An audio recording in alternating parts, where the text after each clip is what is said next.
abonné de ma chaîne YouTube j.ramingono, chaîne officielle de l'engagement.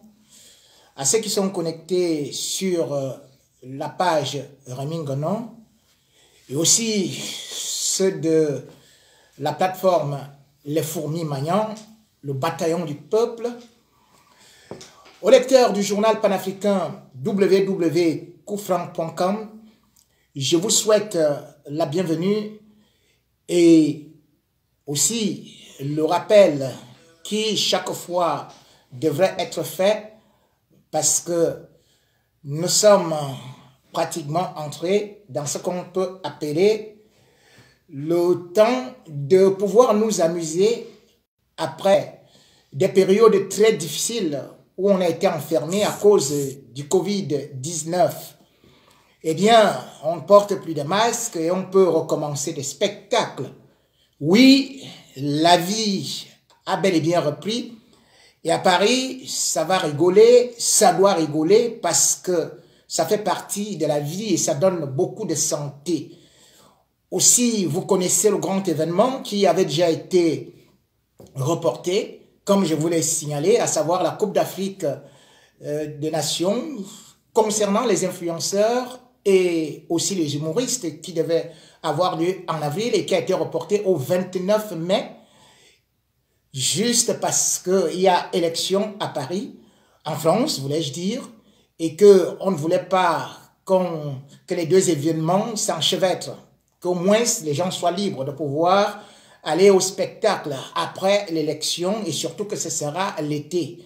Donc, apprêtez-vous donc, achetez vos billets, comme je vous ai dit, c'est une foultitude de stars venant du Maghreb, venant de l'Afrique de l'Ouest, venant de l'Afrique subsaharienne en général. Ils vont donc se rencontrer à Paris pour cette coupe qui nous fera découvrir beaucoup de talents. Et c'est pour ça que je vous ai demandé de commencer à chercher vos billets au niveau de la FNAC et d'autres plateformes où ces billets seront donc vendus ou sont déjà vendus. Ceci étant, c'est le rituel de notre annonce et maintenant, j'espère que vous êtes déjà assez bien installés. Les dossiers noirs du samedi soir, on ouvre l'armoire.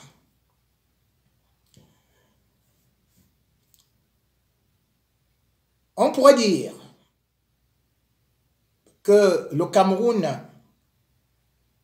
parfois, au moment où on nous annonce que l'émergence en 2035 devrait apporter beaucoup d'espoir, mais chaque jour, comme dans les dossiers noirs du samedi soir, parfois c'est un cri de désespoir que je vais apporter.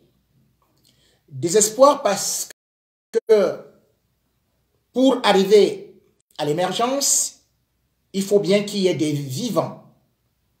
L'émergence ne pourrait se faire avec des morts. Or, lorsqu'on voit actuellement la situation sanitaire au Cameroun, on a bel et bien des inquiétudes, d'autant plus que l'une des denrées les plus rares du Cameroun est devenue aussi un grand poison, à savoir l'eau à boire, l'eau potable. Oui, le Cameroun revoit une résurgence d'une maladie qu'on avait déjà eu à mettre dans les tiroirs et qu'on croyait définitivement enterrée dans l'histoire. Mais depuis un certain temps, le Cameroun revoit cette épidémie revenir sur la scène et qui crée ce qu'on peut dire actuellement la panique, le choléra. Le choléra, on n'en parle pas trop. Et pourtant, il est en train pas d'avancer au petit trot, mais au galop à travers tout le Cameroun. On a vu l'épidémie déclenchée dans la région du sud-ouest et on a cru qu'elle allait s'arrêter là. Mais non seulement Kumba, Tiko, Bouéa sont devenus des endroits infernaux où le choléra s'est installé, mais rapidement, il a réussi à pouvoir atteindre 5 régions et puis aujourd'hui pratiquement 7 régions parmi lesquelles la capitale politique et la capitale économique. Le choléra, selon les statistiques du ministre de la Santé, Manada Malaki, est donc actuellement, au tout au moins, au 22 mars 2022, à 22 850 cas répertoriés sur presque l'ensemble du territoire, encore que on n'a pas les statistiques exactes dans la mesure où on ne peut pas parcourir tous les dispensaires et autres hôpitaux, et aussi qu'il y a des gens qui meurent pratiquement étant chez eux parce que n'ayant pas de moyens d'aller dans des hôpitaux qui sont payants. La situation du choléra est beaucoup plus inquiétante dans la mesure où c'est une maladie qui se transmet dans des milieux de proximité et qui vient par l'eau de telle sorte que lorsqu'on sait que l'eau c'est la vie, aujourd'hui l'eau est devenue le piège, le poison, parce que le Cameroun, dans toutes les régions et surtout tous les départements, porte les noms des fleuves. Eh bien malheureusement, à regarder Camwater exactement sur le même pied d'égalité que Néo, où les coupures s'enchaînent, se déchaînent, eh bien l'eau n'est pas potable. Elle est parfois jaunâtre ou rougeâtre. Bref, elle peut avoir toutes les couleurs et elle peut aussi avoir tous les microbes, et particulièrement le choléra. Ce choléra, aujourd'hui, fait donc beaucoup de dégâts. Déjà en 2020, le choléra avait commencé à se signaler de telle sorte qu'on avait, selon les statistiques officielles, 66 morts. Mais en une semaine, selon les statistiques officielles du ministère de la Santé, on est à 49 morts. Et le plus inquiétant est que non seulement le choléra est en train de sévir dans des villes, mais aussi dans des milieux très fermés, particulièrement là où les gens sont enfermés, comme les prisons du Cameroun. C'est donc devenu des grands foyers. Le ministre de la Santé donne un chiffre de 316 contaminés, mais on est sûr que c'est au-delà, puisque au niveau de la prison de New-Bel, à Douala, on a pu constater que le choléra s'était installé de telle sorte que un militant du MRC et même un gardien de prison, nous a-t-on révélé, était transporté de toute urgence à l'hôpital La Kentini. À Yaoundé également, le choléra à peine arrivé, nous a-t-on signalé a fait des morts. Or, on sait justement que dans ces enclos, où il n'y a pas de liberté et où tout est archi sale, que l'eau se consomme parfois, c'est l'eau de rigole. C'est parfois de l'eau qu'on ramasse n'importe où, qu'on vient vendre. Et d'ailleurs, même ceux qui sont à l'extérieur peuvent le constater, puisque que ce soit l'eau qu'on vend dans des bouteilles ou avec lequel on fait des semblants de jus, cette eau expose des Camerounais donc désormais à des cas très graves. Et l'Organisation mondiale de la santé lance une alerte. Cette alerte n'est pas répercutée par les pouvoirs publics. Mais moi, j'ai le devoir de vous répercuter cela. Faites attention, parce que l'OMS annonce dans les mois qui viennent que le Cameroun aura au moins 46 000 cas de choléra. Oui, et voilà. Des maladies qui étaient mortes qui reviennent pour un pays qui prétend être en voie de développement. Des maladies qui n'existent plus dans d'autres parties de l'Afrique, mais qui ressurgissent au Cameroun. Oui, à l'époque, on avait des bornes fontaines. À l'époque, on avait de l'eau potable. Aujourd'hui, les Camerounais manquent de l'eau. De l'eau pour ce qui est des châteaux d'Afrique. Le Camerounais manque ne serait-ce que de la denrée la plus élémentaire. On avait promis aux Camerounais santé pour tous en l'an 2000. Personne ne demande au régime où est partie la santé en l'an 2000. Personne ne demande au régime pourquoi nous n'avons pas de l'eau. On se plaint plutôt des opposants, trouvant qu'ils veulent déstabiliser le Cameroun. Le sous-développement, l'eau voilà. Il est présent devant eux tous. Mais, comme d'habitude, le régime préfère mettre les responsabilités sur d'autres. Le Cameroun, aujourd'hui, ne peut pas avoir même des moyens de pouvoir vaincre une épidémie. La combattre avec les moyens dans la mesure où les caisses de l'État sont vides.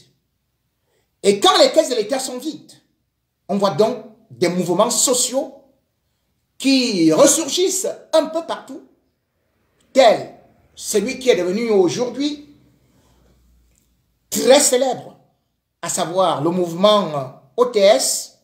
On a trop supporté. On a trop supporté. Voilà ce qui, aujourd'hui, est en train de dépasser le gouvernement de pouvoir résoudre comme équation. Voilà ce qui montre que le gouvernement camerounais a préféré investir dans la répression que dans l'éducation. Comment comprendre que plus d'un mois après le début de la grève, que le gouvernement camerounais soit incapable de résoudre ce problème, mais qu'il aille de promesse en promesse, d'illusion en désillusion, et que aujourd'hui, le mouvement est en train plutôt de se déporter sur d'autres catégories sociales. Le mouvement OTS, loin d'être pris au sérieux, le régime a encore voulu l'étouffer par la répression, par les intimidations. Aussi les enseignants qui ont déjà fait plus de 10 ans sans matricule, sans salaire. Les voilà maintenant qui sont contraints à travailler. À défaut de ça, ils vont en prison. Voilà les enseignants qui revendiquent au moins qu'on leur verse des primes pour la correction des examens du baccalauréat, du probatoire. L'office du bac en 2020-2021 n'a pas daigné payer quoi que ce soit. Mais le gouvernement, incapable de le faire, préfère plutôt jouer au dilatoire et aux intimidations, multipliant des réunions, sachant que le mouvement va s'essouffler, ou plutôt qu'ils vont infiltrer le mouvement et qu'ils vont envoyer des gens en prison. Cette semaine, on a vu encore le régime Biya dans ce qu'il sait faire. 3 enseignants du lycée à l'Est, je crois que ça doit être à Tika, ont été arrêtés parce qu'un inspecteur les a dénoncés et un proviseur va porter plainte. Un proviseur va porter plainte à la gendarmerie. Qu'un enseignant qui n'a pas son salaire ne vient pas enseigner. Qu'un enseignant qui n'a pas de salaire est en train de faire grève parce qu'il revendique ses droits, son intégration. Et on porte plainte. C'est-à-dire qu'un esclave dit, attendez, c'est pas possible. reconnaissez au moins mes droits, on lui porte plainte, on l'enferme. On a d'ailleurs vu la même chose en Bandian, à la gendarmerie, où un autre enseignant avait déjà été enfermé. Et où, justement, ces gars sont actuellement traités comme des déstabilisateurs, où on est en train de les mêler à des complots comme s'ils voulaient déstabiliser, créer une rébellion, créer une révolution, avec bien évidemment, toujours en sous-main, les accusations portées sur le MRC et particulièrement Maurice Kamto. Les enseignants donc, aujourd'hui, sont traités comme des sous-fifres ou alors des valets manipulés par le MRC.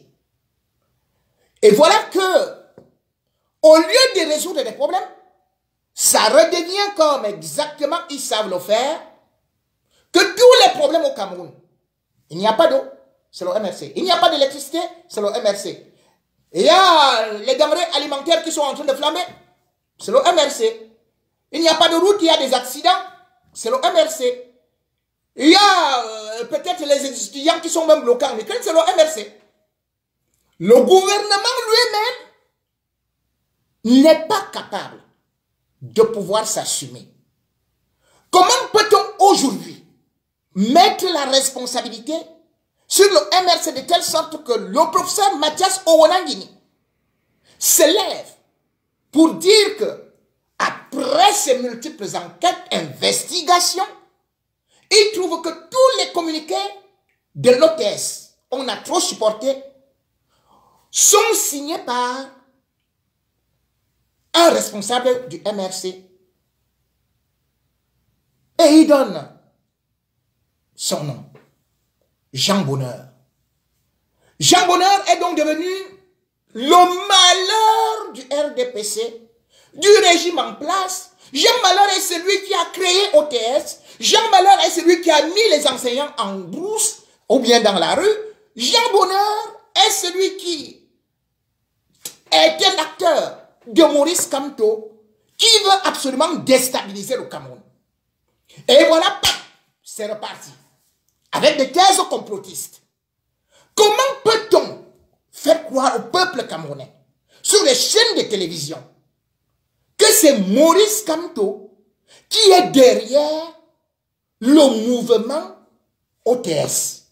Mais c'est depuis le 15 janvier que les enseignants, et c'est des syndicats d'enseignants, où Maurice Kamto n'a fait pas partie, ont lancé leur cri de détresse qu'ils allaient faire une grève.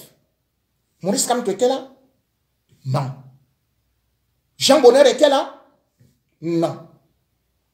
Et puis, on a vu lorsque le 19 février, alors que le mouvement, les syndicalistes avaient dit que c'est à partir du 29 qu'ils allaient lancer, eh bien, le Premier ministre a envoyé son secrétaire général avec un conglomérat d'individus et Warona, soi-disant qu'ils allaient trouver des voies et moyens pour tuer cette grève-là, qu'ils allaient satisfaire les enseignants. Mais qu'ont-ils fait? Aucune solution. On en est là avec des gens qui vous demandent leur indemnité de logement. Cet argent est reversé à Maurice Kamto. Qui demande leur intégration? C'est reversé à Maurice Kamto. Qui demande les choses élémentaires, les avancements. Les enseignants crient depuis les années que même quand ils vont au ministère pour qu'ils soient intégrés, les agents de l'État leur demandent 20 à 30%. On a vu, ne serait-ce qu'un enseignant, tout freluquet, tout maigrelet, comme un clou, mourir devant nous après avoir tant pleuré parce qu'il voulait son salaire. On a tout fait pour l'associer au MRC. Mais comme ils n'ont pas pu, ils ont voulu inventer d'autres histoires là parce que parcourant tout son passé, on a vu qu'il n'avait même jamais été dans un meeting du MRC et qu'il n'a même jamais été un sympathisant du MRC. On a vu un vieux papa dire qu'il a 75 ans, qu'il est allé à la retraite depuis 15 ans et qu'il ne touche pas sa retraite. Il a été directeur d'école. On a cherché ses ramifications avec le MRC. On n'a pas trouvé. Et maintenant, bam, subitement, on trouve que le MRC, en complicité avec la chaîne Equinox, est en train de vouloir créer la révolte, un soulèvement contre les institutions de la République, selon les créations de Wonangini, porte-parole du ministre de l'administration territoriale à Tanganji. Est-ce sérieux? Tout un chacun a vu le 2 mars, lorsque l'affaire de l'OTS a commencé à prendre de l'ampleur. C'est un communiqué venant de la présidence de la République, signé par celui qu'on connaît actuellement comme le président en exercice. C'est-à-dire que l'homme de Mani Chantou, qui nous a sorti un communiqué en disant que, bon, écoutez, voilà, le président de la République a donné une autorisation spéciale pour qu'on débloque 2,7 milliards pour résoudre le problème des enseignants. Et puis le 9 mars, on nous dit que non, maintenant, là, on va encore, le président de la République vient de donner des instructions pour qu'on débloque ou bien 9 milliards ou combien et tout et tout. Puis on nous dit c'est 200 milliards que maintenant on est parti prendre au niveau de la SNH et tout ça, mais qu'on allait payer les enseignants un peu plus tard, peut-être à partir de juin. L'argent est là, et puis on va quand même attendre. Maurice Kamto n'est dans aucune négociation. Le MRC n'est dans aucune négociation. Et puis les communiqués sont anonymes, puisque le mouvement OTS est acéphale. Grégoire Owona va inviter des gens, donc des bandits que lui-même il a fabriqués, qui vont jouer le rôle d'enseignants. Il va chercher à les intimider. Et en fin de compte, il ne parvient pas, puisque les gens vont découvrir rapidement le poteau rose. Avec ce comédien qui était en train de dire que maintenant, la grève contre les enseignants est terminée, la grève des enseignants est terminée, allez, tout le monde reprend la crème. Alors que le mot d'ordre des enseignants était bel et bien que argent en main, et bien évidemment, argent dans la poche, craie en main. Ce qui est tout à fait normal. Dans quel pays sommes-nous où on peut laisser encore des métiers aussi importants que celui des enseignants sans salaire, sans indemnité de logement, sans avancement, sans suivi de carrière, sans rien. Et puis on trouve que c'est le parti de l'opposition qui est en train de déranger, qui est en train de manipuler les enseignants. Et ce n'est pas tout. S'il faut regarder donc toutes ces choses-là, ils sont partis jusqu'à créer, encore comme ils savent le faire, des journaux pour monter le peuple camerounais contre Maurice Kamto. Rien que vendredi, on a vu des titres qui affichaient Maurice Kamto comme étant le déstabilisateur avec Equinox. Mon Dieu, Equinox, c'est Equinox qui fait déjà dans les fake news. C'est Equinox qui crée déjà le soulèvement. Enfin, selon les accusations portées par l'écrivain de ministre Atanganji, donc le gouverneur du littoral, et qui met en garde Equinox que Equinox sera fermé. Rappelez-vous, en 2008, lorsque il y avait une crise, les émeutes de la faim, lorsque Biya voulait changer sa constitution, Maurice Kamto n'était pas dans l'opposition. De la même façon, ils avaient créé une fausse presse et ils ont commencé à accuser Equinox de déstabilisation.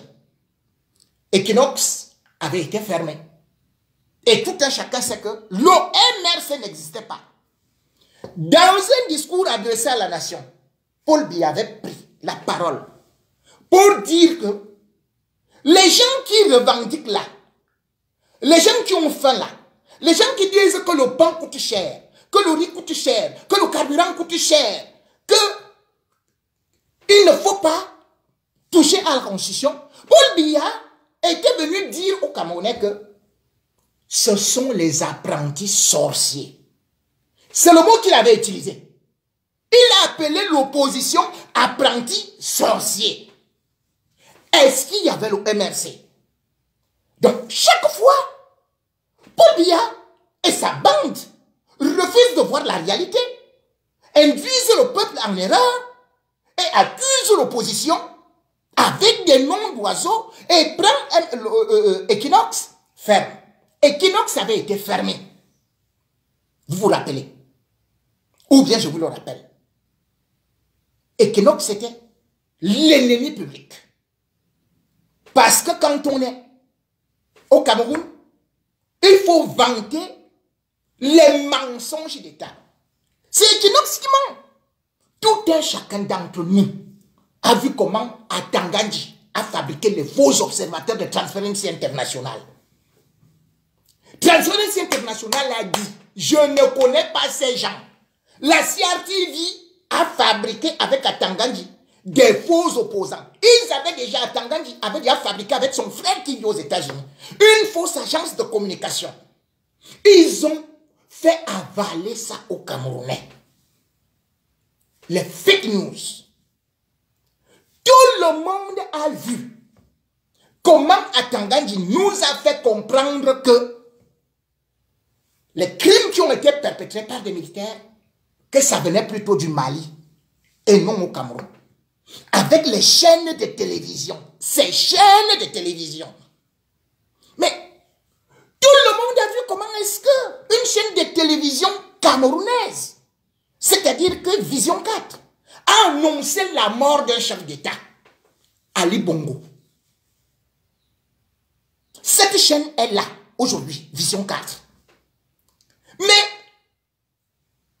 Vision 4 émet dans ce pays-là. Mais au Cameroun, Vision 4 qui fait dans la haine, tribalisme, qui joue le rôle des radios 1000 collines, ils ne sont pas inquiétés. Quel est donc ce pays où il n'y a pas la diversité d'opinion? Où on vous fait comprendre que dès que vous voulez un peu donner la vraie information, vous êtes l'ennemi du public et vous êtes un allié de Maurice Kamto. Le RDPC a déjà des outils comme la CRTV, sans même oublier qu'ils ont toutes les chaînes qui sont là-bas avec Canal 2 et tout. Comme j'ai aussi dit, les Vision 4. Ces chaînes sont financées par l'État du Cameroun pour raconter des mensonges, sans oublier des journaux. Maintenant, ils fabriquent des journaux. Comment vous pouvez voir que le même jour, 4 journaux tirent sur le même opposant qui n'a jamais rien dit, qui est assis chez lui, qui n'a jamais demandé au peuple camerounais ou à ses militants de prendre les armes? Bien au contraire, c'est Maurice Kamto qui avait saisi le gouvernement pour dire qu'on est venu le voir, pour qu'il renverse le régime par des armes. Il est parti de leur dire que moi je ne suis pas là et voilà ces gens. Ils n'ont pas félicité Maurice Kamto.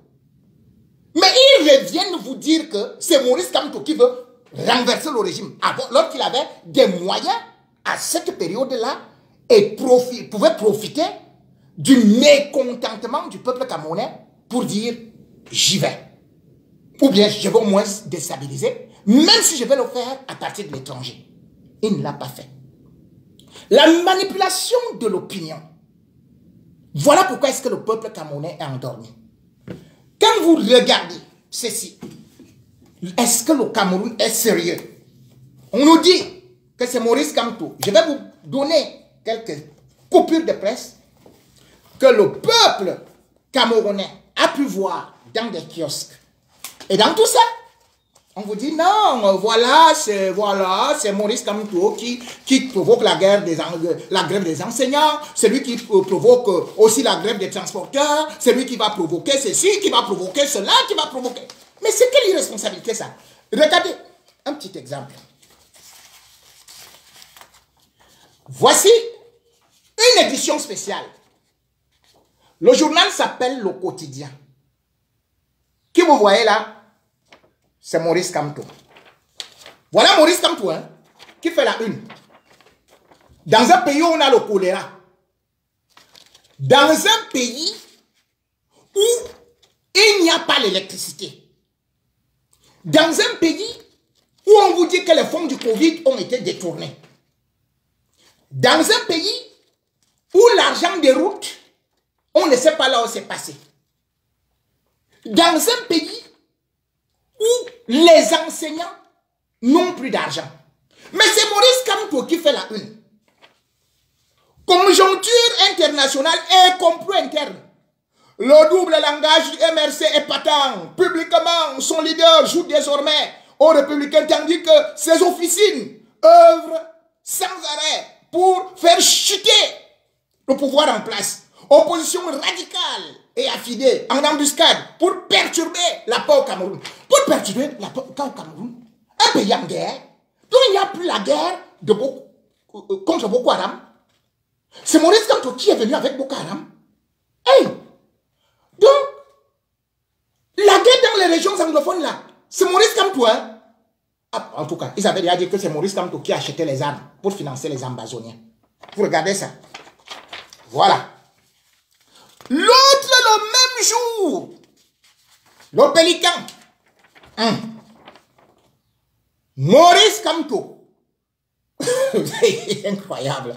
Et ici encore, complot contre la paix au Cameroun. Vous avez vu? Complot contre la paix. C'est-à-dire que ces gars-ci, ils ne savent même pas chercher. Maurice Kamto et ses affidés. Exactement le même mot. Maurice Kamto et ses affidés. Voilà. À la manœuvre. Voilà ça. Même chose.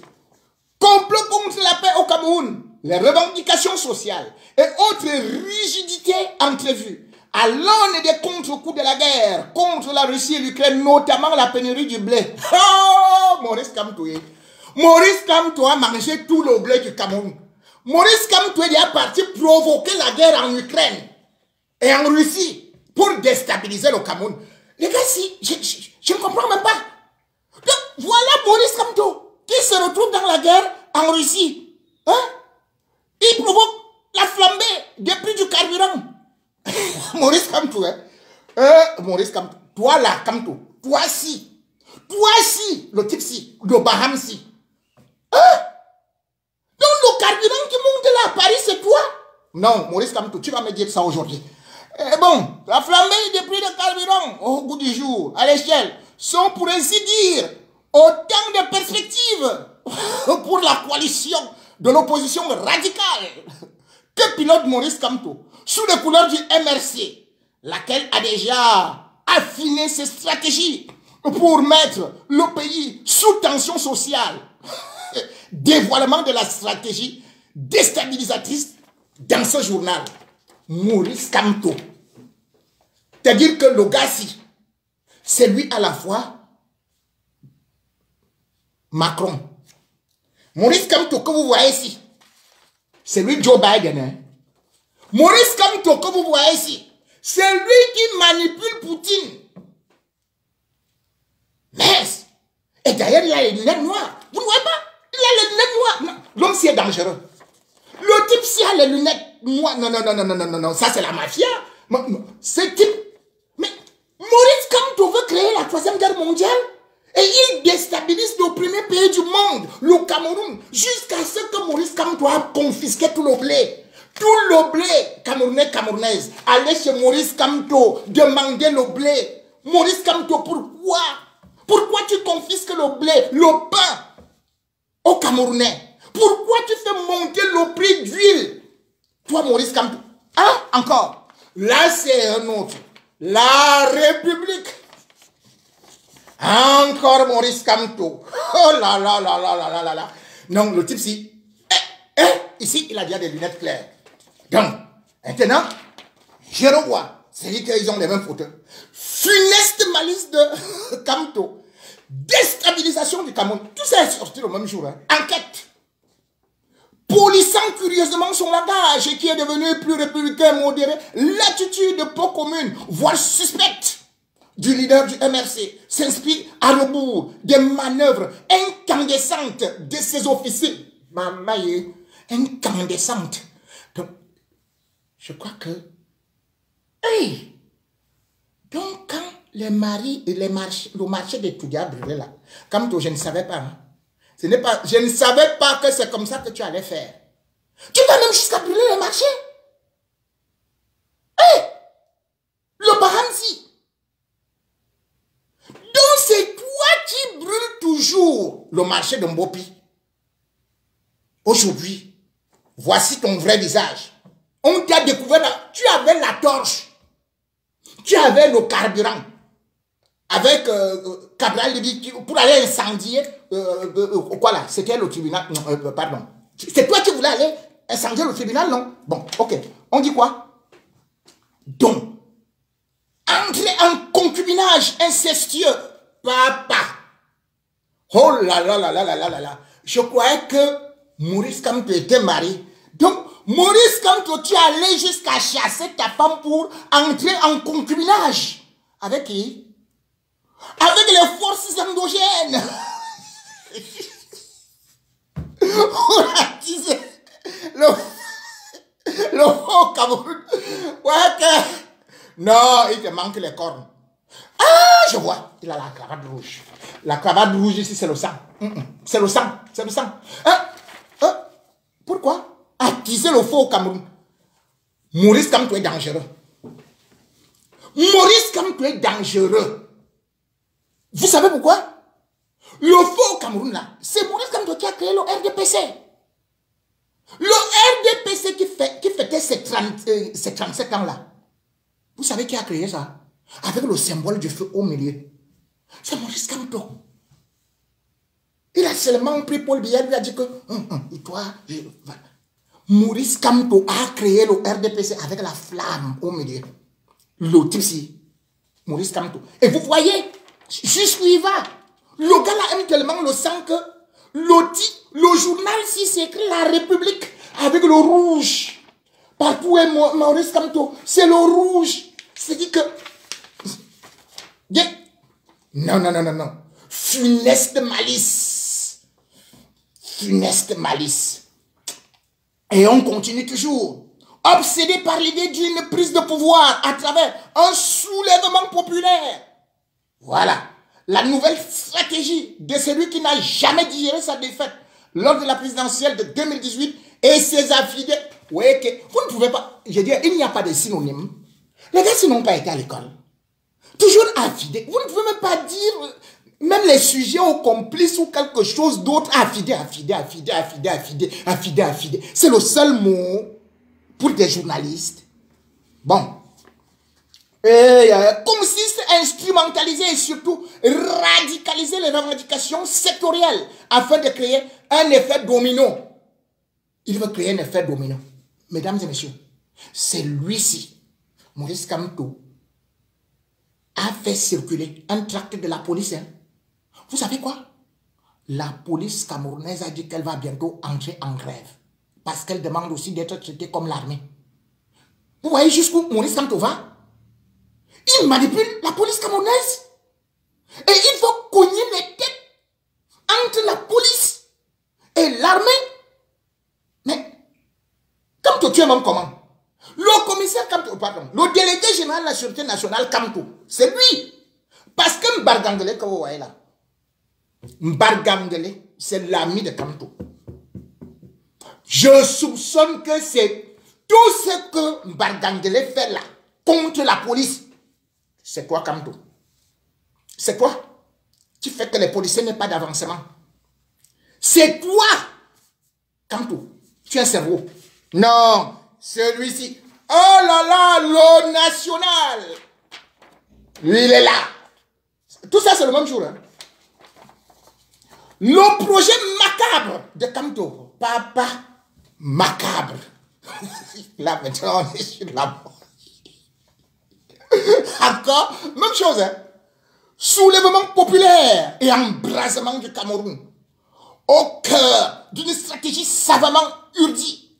La duplicité de Maurice Kamto, perceptible à travers son changement de ton via un discours subitement républicain, contraste avec la besogne malicieuse.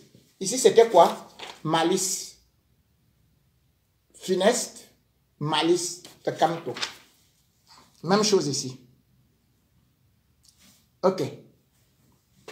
La besogne malicieuse des officines. Toujours officine, hein. Officine du MRC. Donc, c'est Maurice Kamto. Quand vous entendez officine là, les officines de sondage que vous avez vues là,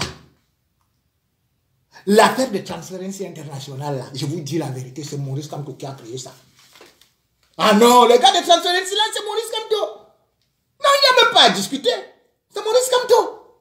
Mais Transparency International que vous voyez là, c'est la vérité. Transparency International a été créé par Maurice Kamto. C'est lui qui finance donc ça. Ah, quand il finance des bêtises. Finance à travers le monde. Donc, quand le Cameroun a obtenu 3 fois le prix des champions du monde de la corruption, je vous dis que c'est Maurice Kamto. C'est Maurice Kamto. Il était derrière Transparency. Vous connaissez l'affaire Human Rights Watch? C'est Kamto qui a créé ça à Baham. Avec le professeur Fogué. Oui, c'est lui qui a créé ça. Kamto aussi a créé Human Rights Watch pour déstabiliser le Cameroun. Et voilà le projet macabre. Macabre. Macabre. On continue. On dit que ces officines du MRC qui œuvrent sans arrêt pour faire chuter le pouvoir en place, la coalition de l'opposition politique, ainsi que les forces réfractaires au pouvoir. Bon, la coalition de l'opposition politique. N'est-ce pas que vous avez vu? Ils ont créé l'union du mangement pour aller à l'Assemblée nationale. Il y avait le SDF, il y avait le PCRN, il y avait l'UDC, il y avait l'UMS. On dit que c'est Maurice Kamto qui a créé ça. On dit que c'est lui le président. L'opposition là, pour faire chuter le pouvoir, la société civile. Ils animent la grève des enseignants en manipulant leurs partisans. Ces derniers, globalement, sont appelés à s'engouffrer dans tous les remous sociaux susceptibles de mettre le gouvernement en difficulté face à l'opinion nationale et internationale. Merde.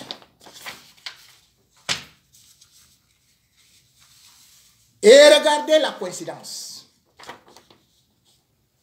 À chaque journal, ici à gauche, vous allez voir la vitrine du Cameroun avec le logo. Liaison de l'action gouvernementale.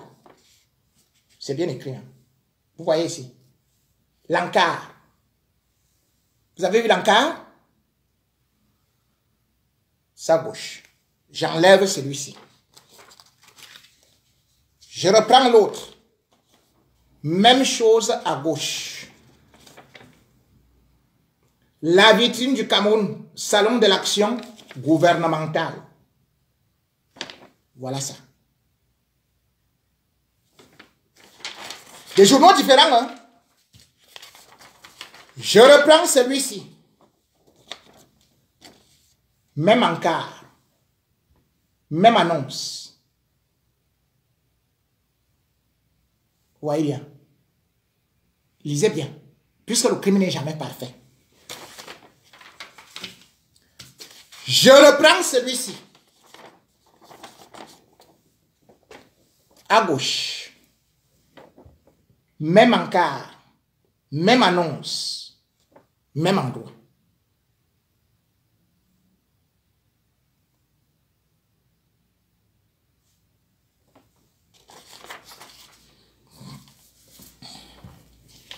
Quand vous voyez ça, qui manipule qui? Qui manipule qui? Voilà donc des feuilles de chou. Ça, ce n'est pas des journalistes. Et quand je vous ai dit que beaucoup étaient des indices, et j'allais donner des noms, je vous en donnerai. Ce qu'on est en train de créer, ce qui déstabilise le Cameroun, c'est eux.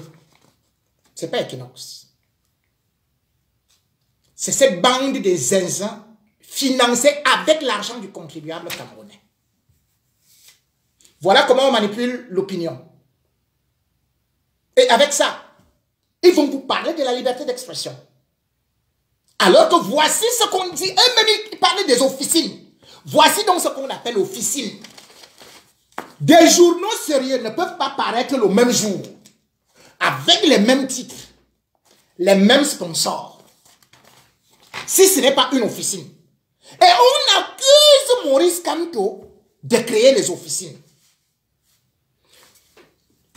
Les preuves sont là, palpables, vérifiables. Les Camerounais ont besoin de comprendre beaucoup de choses. Mais ce n'est pas en livrant Maurice Kamto que le Cameroun sera sauvé. Vous pouvez aujourd'hui chercher à étouffer la grève des enseignants. Mais tout un chacun sait que immédiatement, la grève des infirmiers, du personnel du corps médical devait commencer le 16 mars. Mano Malaki est vite venu les calmer en disant qu'on allait les intégrer. Et ce n'est pas terminé, puisqu'ils attendent. Vous allez parler de Maurice Kamto, mais c'est lui aussi qui a lancé la grève des transporteurs. Les transporteurs devaient se réunir. Le syndicat des transporteurs à Yaoundé, le 23 mars 2022. Et là, parce qu'ils doivent lancer leur grève le 28 mars 2022. Mais on a vu le sous-préfet arriver pour dire qu'ils ne pouvaient pas tenir leur réunion parce qu'ils n'avaient pas demandé d'autorisation, quand on sait qu'il n'y a jamais d'autorisation, et surtout qu'on sait que les bureaux d'un syndicat sont inviolables. Les syndicalistes dans tous les pays au monde se réunissent sans demander une autorisation. Mais finalement, on va même me demander que si je dois faire le live ici, il faut que je demande l'autorisation à Yaoundé. Il est arrivé, il a interrompu. Il a dit que juste parce qu'il y avait des journalistes qui devaient aussi écouter ce que les syndicalistes devaient demander. Mais le gouverneur, après, il a enlevé, ou le préfet est venu pour dire que les journalistes doivent sortir. Quel est ce pays où on chasse les journalistes d'une concertation? Voilà donc un pays de la liberté d'expression. Mais qu'à cela ne tienne, ils sont partis rencontrer le ministre qui n'a rien dit. Il n'y a pas d'argent dans les caisses de l'État. Et qu'est-ce qui va se passer? Puisque les transporteurs demandent qu'il y ait non seulement des routes, qui ne fait pas les routes, c'est Maurice Kamto. Les conducteurs demandent que, par exemple, il n'y a plus trop de Ben Skinner ou les gens qui font le transport clandestin. Qui a lancé les transporteurs clandestins, c'est-à-dire que les Ben Skinner, jusqu'à ce que les Ben Skinner sont partis menacer les enseignants. C'est le gouvernement qui les a mis dehors. Ils souffrent, mais ils sont manipulés par le gouvernement pour aller menacer les enseignants. Maintenant, les vrais transporteurs disent qu'ils vont déposer les véhicules les 28 et 29 mars. Ce sera Maurice Kamto, puisque c'est Maurice Kamto qui a acheté tous les véhicules du Cameroun, tous les taxis du Cameroun, tous les gros camions du Cameroun. C'est Maurice Kamto qui les manipule. Et comme Maurice Kamto est donc aussi professeur émérite, malgré qu'il soit à la retraite, Maurice Kamto a aussi programmé la guerre des enseignants du supérieur le 2 juin. Voilà depuis que les enseignants ont écrit à Famondongo que, attendez, nous revendiquons non seulement certaines intégrations, les salaires, les ceci et tout, et surtout une dette colossale qui dépasse aussi des milliards et des milliards, à peu près comme des enseignants. Mais on vous dit que non, jusqu'à présent, on ne va pas résoudre ça. Quand ils vont lancer leur grève, le 2 juin, on va dire que c'est Maurice Kamto. Ne nous prenez pas comme des douteux. Le Cameroun va mal. Et c'est des signes de ce qu'on appelle la fin du régime, le début du désespoir. Vous n'allez plus utiliser le peuple comme vos jouets, vos chiffons.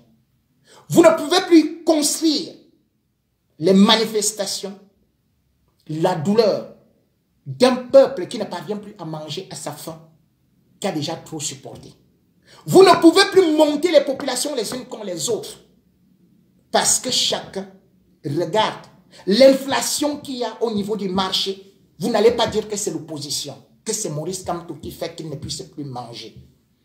Vous ne pouvez pas continuer à manipuler des gens avec le nom de l'opposition pendant 40 ans d'insuccès, 40 ans d'échecs, 40 ans de dettes.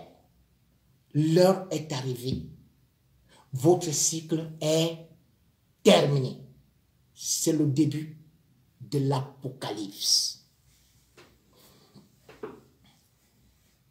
Quand on voit donc tout ce qu'on est en train de vouloir nous montrer aujourd'hui sur le Cameroun, y a-t-il espoir? Normalement, on pourrait le croire.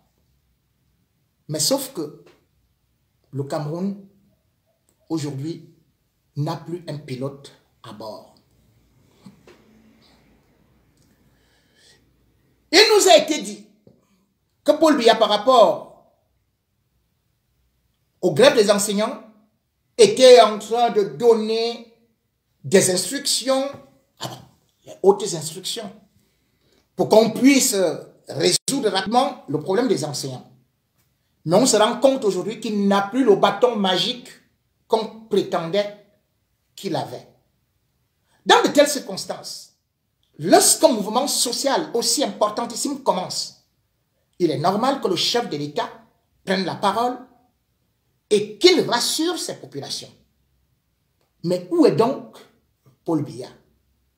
Oui, le président de la République, qui revendique avoir été élu, se devrait donc de prendre des dispositions et surtout de s'adresser à la nation. Mais comme il est maintenant normal de le constater, Paul Biya n'est pas là. Le pays stagne.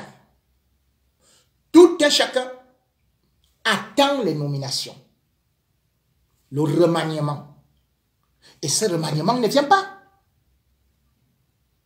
Paul Biya est introuvable.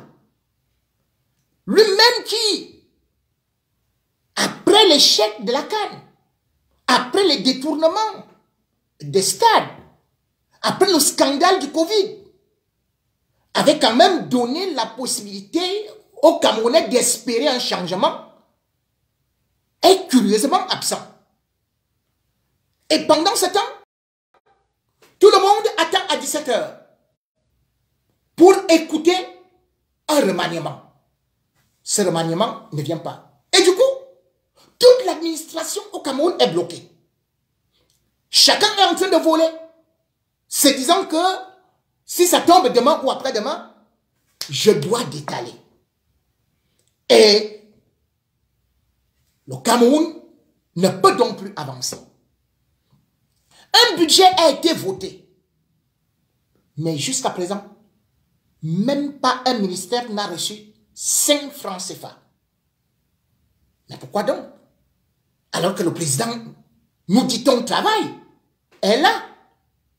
Le budget a été voté à l'Assemblée nationale. Mais où est le budget? Mais comment doit-on fonctionner?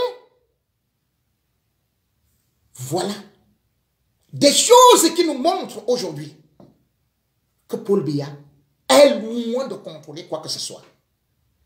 Une chose est encore beaucoup plus grave, c'est que on voit que le Cameroun n'est plus représenté sur le plan international. On nous dit que les ministres et les directeurs généraux auraient reçu des injonctions de ne plus sortir Mais le Cameroun avait une plateforme, ou plutôt une occasion de briller à l'international. Avec, bien sûr, ce que eux-mêmes, ils ont appelé, ou bien la grande foire ou quoi là à Dubaï, où le Cameroun, après le Niger et d'autres pays, devait être représenté par Paul Biya. Mais, curieusement, ni Biya, ni le Premier ministre, ni un ministre ne parviennent plus à représenter le Cameroun. Tout est bloqué. Et pourquoi donc? À Dubaï, on a constaté une chose, c'est que c'est plutôt l'ambassadeur du Cameroun en Arabie Saoudite qui est parti représenter Paul Biya. L'ambassadeur ne représente pas souvent le Cameroun pour un événement aussi importantissime. Tous les pays au monde ont été représentés par leur chef d'État. Le Premier ministre n'est pas allé. Parce que lui-même, il est en train de se positionner par rapport à Chouchou de Mama Chantou. Il n'est pas parti. Pourquoi? Parce qu'on nous dit qu'il est actuellement interdit aux directeurs généraux et aux ministres de sortir du pays. Le Cameroun est donc devenu une véritable prison à ciel ouvert. Même le ministre du commerce extérieur qui devait représenter le Cameroun n'y a pas été. Il a été plutôt représenté par le directeur. Quel pays peut rester pendant des mois et des mois où le gouvernement ne peut plus se mouvoir? Le chef de l'État, qui est devenu un légume, qui est caché quelque part, qui se retrouve dans un bunker et qui est injoignable.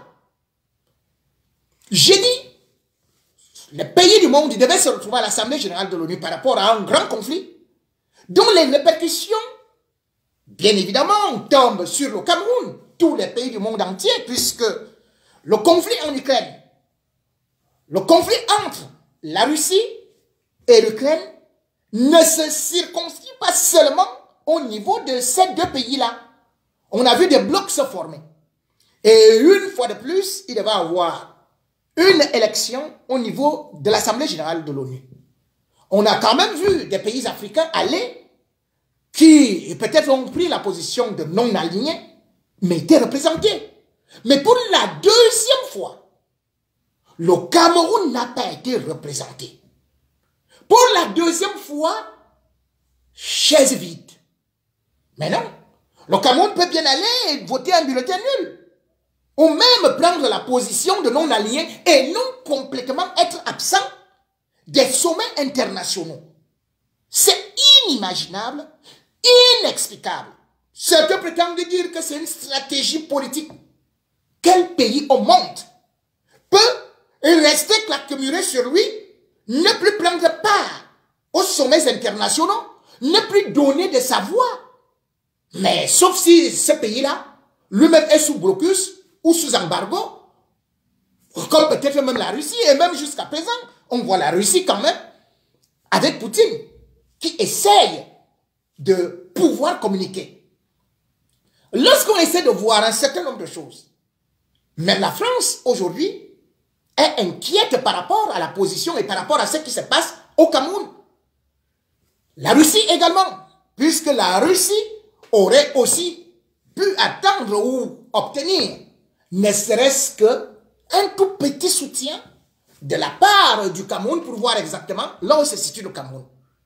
Mais le problème, c'est que ni Poutine, ni Macron, personne ne parvient plus à avoir Biya. On nous dit que Biya a donné les hautes instructions. À quel moment donne-t-il ces instructions?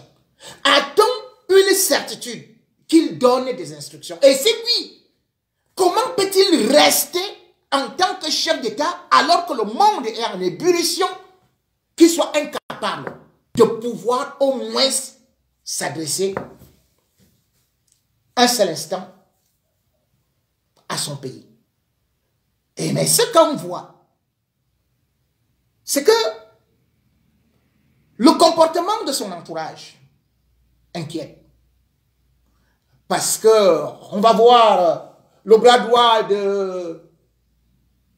du ministre des Finances, Paul Motazé, qui se retrouve à Dubaï, qui fête l'anniversaire dans un yacht avec son épouse, tout le monde est en blanc, parce que c'est devenu la nouvelle façon. C'est lui d'ailleurs qui nous avait montré que ça se passe ici au pays, en nous montrant les Dom Pérignon et les Petrus, le vin Petrus. C'est lui qui se retrouve maintenant en train de nous exhiber qu'il a loué les yachts. Mais les Camerounais souffrent. Et on voit comment un monsieur comme ça dépense des milliards. Si vraiment Paul Biya pouvait encore frapper la main sur la table, est-ce que ce monsieur pourrait nous narguer comme il est en train de faire là? Au palais d'études, au moment où je vous parle, c'est une véritable hémorragie. C'est le sauve qui peut. Chantal a installé son neveu. Mondoulou. Ce garçon n'a que 28 ans.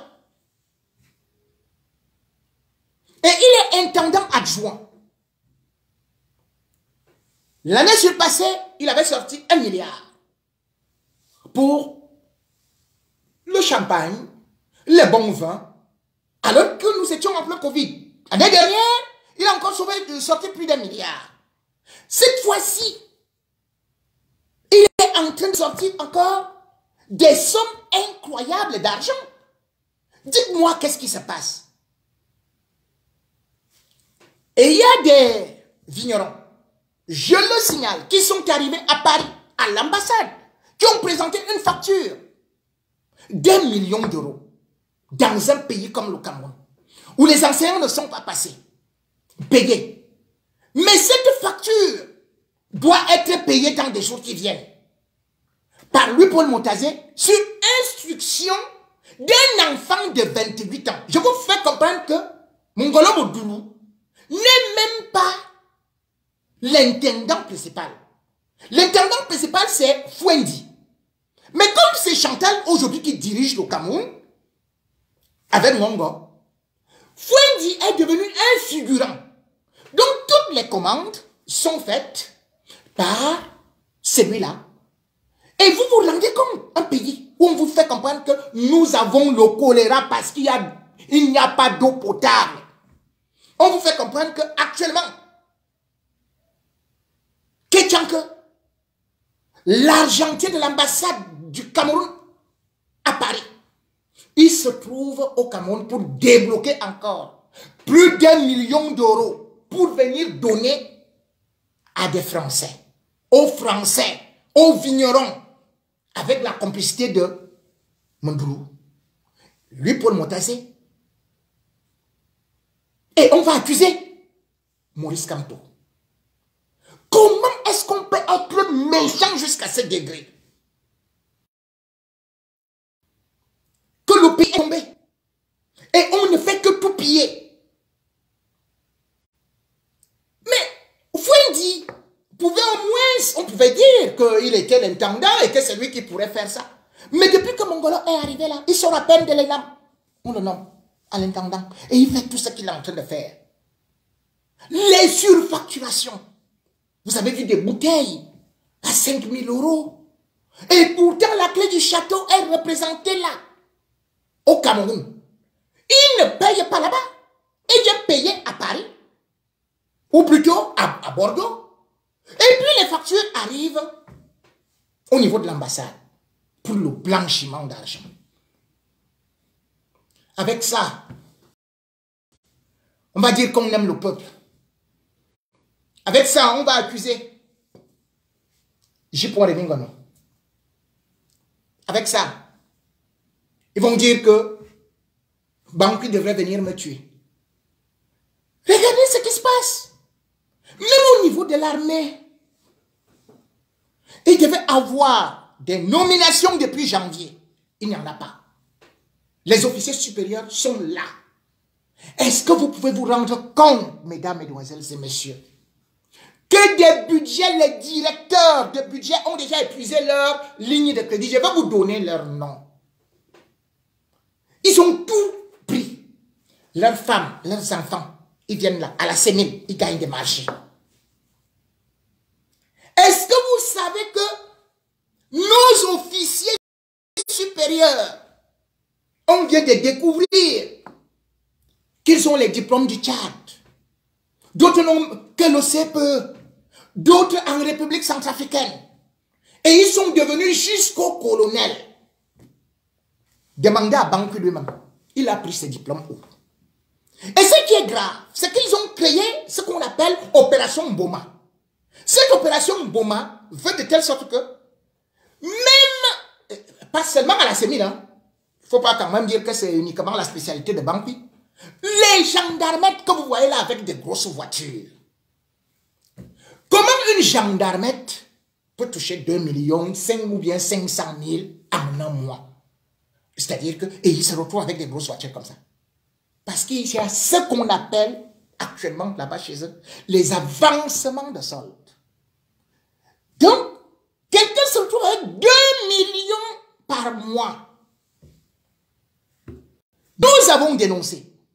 Nous avons fait parvenir des documents là-bas au ministère des Forces armées. Curieusement, le Tiers-Sommet a bel et bien vu. Personne n'a été puni. Ils ont dit qu'il faut taire ça, il ne faut pas que le peuple sache. Ils font ce qu'ils appellent ou quoi, recette, quoi, bon, des recettes. Mais vous vous rendez compte? C'est-à-dire qu'on dit, comme tu as volé, tu es un officier supérieur, on ne te punit pas. On va souvent couper 50 000 à la fin du mois. Et on te reverse ton salaire. D'autres même on ne coupe pas. Voilà donc notre pays. Et voilà pourquoi est-ce que vous voyez que ceux qui vous disent que l'armée du Cameroun et tout. Mais non. Parce qu'il y a certains qui sont installés, qui profitent de leurs avantages et qui profitent de la somnolence, de la sénilité d'un vieillard qui nous gouverne et qui n'a plus de capacité de pouvoir décider quoi que ce soit. Est-ce que vous vous rendez compte combien de directeurs sont allés à la retraite, mais qui sont là, à la sémile? Si vous voulez, je vais vous donner leur nom. Non, pas aujourd'hui, parce que je n'aurai pas assez de temps. Mais j'y reviendrai. Mais ils sont installés. Ils mangent. Pendant ce temps, ils poussent l'armée d'aller faire la guerre. Au Nozo, et ceci et cela, ils sont retraités. Mais, puisqu'il n'y en a pas encore signé, il n'a pas de possibilité de signer. Il ne fait que dormir. Et pendant ce temps, tous les 17 heures, chacun, ah, oh là là, on va voir ce qui est en train de se passer là. Certainement, il y aura un nouveau remaniement et tout ça. Et voilà ça. Voilà. Ce pays-là peut-il évoluer? Ce pays-là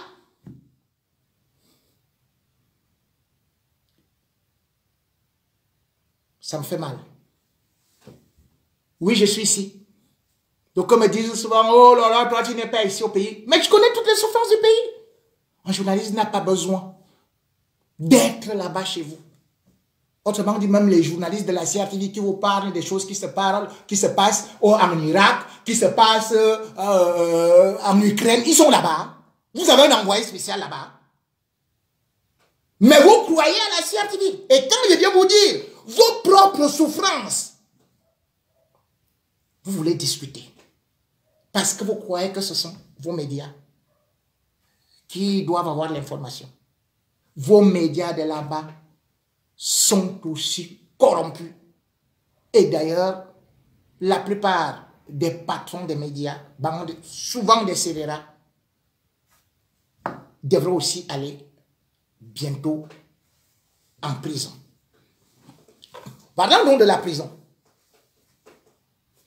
Il y a un qui a été trop célèbre, qui reste trop célèbre, et dont les agissements ont attiré l'attention du monde entier. De par sa façon de vouloir s'exhiber, de par sa façon de pouvoir blâmer les autorités, se prenant comme le nombril du pape, il est devenu celui qu'on appelle ou qu'on a baptisé le pape des médias. Mais en fait, c'est le pape de la mafia. Amougou Belinga, puisqu'il s'agit de lui, le PDG de la chaîne Vision 4 revient au devant de la scène. Amougou Belinga, baptisé le pape des médias, est aussi aujourd'hui entre les mains ou alors sous l'œil du cyclone de ceux-là qui étaient ses amis ou du régime qu'il a tant défendu au prix de vouloir créer une guerre civile et d'accepter jouer le rôle de Radio Mille Collines.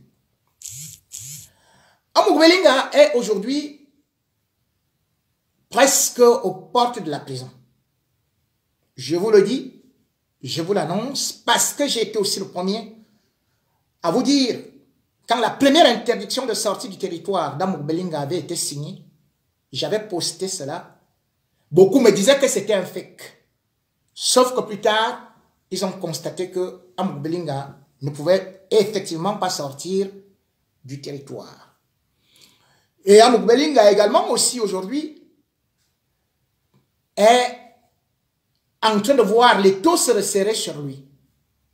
Lundi, il a été entendu pendant 2 heures de temps par le tribunal criminel spécial. Il en a tremblé, il est revenu et il a pris la résolution de pouvoir partir, fuir le pays. J'avais déjà averti Amougou Belinga lorsque le 2 février 2022, il postait « Merci, Monsieur le Président de la République, c'est grâce à vous que j'ai pu sortir du pays, c'est grâce à votre magnanimité pour aller présider ce qu'il appelait le conseil d'administration de Télésud. » Je lui avais dit, et je le répète, que ce régime est capable de vous laisser sortir du pays, comme ils avaient d'ailleurs fait sortir une fois Yves Michel Fosso, alors qu'il était déjà poursuivi, qu'il était entendu. Et puis il était revenu au pays, comme Nguinefa, se disant que rien ne pouvait lui arriver parce qu'il était le bien-aimé, l'enfant bien-aimé du régime et qu'il produisait des résultats exceptionnels au niveau de la SCDP. Comme Guinéfa, bien sûr que Yves Michel Fosso a fini sa course à Kondengui, même si aujourd'hui, il se retrouve évacué à l'étranger et peut enfin savourer la liberté. Mais ce qui est en train d'arriver à Amougou Belinga est beaucoup plus grave. Parce que je peux donner au moins ou lancer un défi pour celui qui voudrait me contredire, de dire à Amougou Belinga de pouvoir encore sortir du pays. Il a été signifié de ne plus donc bouger. Ça, je vous le dis. L'artillerie lourde a été mise contre lui. Et Amougou a eu appelé le directeur général des Vision Finance.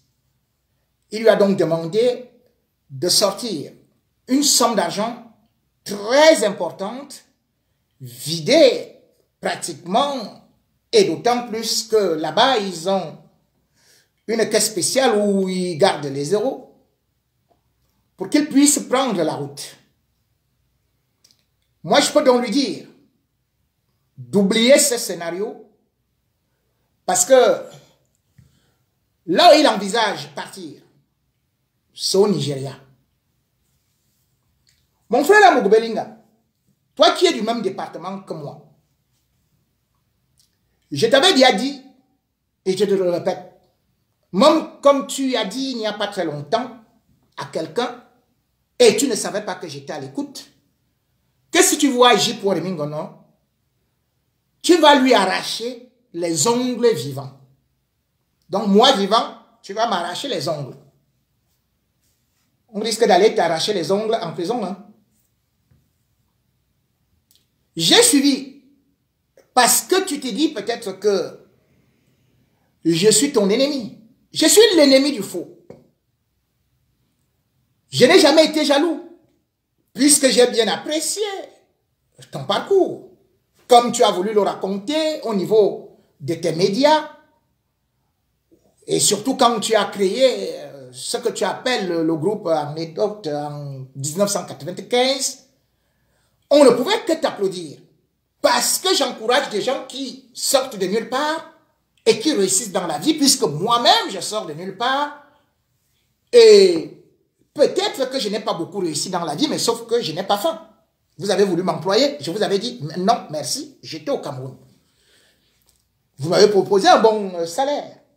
Mais la ligne éditoriale ne me plaisait pas, d'autant plus que je ne suis pas un jouet et je n'ai jamais voulu qu'on me dicte ce que je devrais faire. Mais ce que j'avais dit est en train malheureusement de se réaliser. Oui, vous êtes parti de vendeur d'eau, comme vous pouvez le dire. Vous avez été, par exemple, videur ou bien vendeur dans des petits restaurants. Vous avez été pousseur. Bravo! Puisque vous avez réussi tout au moins à atteindre les sommets. Mais, parce que vous avez cherché à monter plus haut, on finit par regarder votre derrière. C'est un proverbe africain qui le dit. Plus le singe monte haut, plus il montre son derrière. Et votre derrière, qui s'appuyait sur un baron du régime, c'est-à-dire celui qu'on appelle Laurent Esso, qui était votre parent pendant le mariage, il est donc en train, lui-même, n'a plus de possibilité de vous sauver.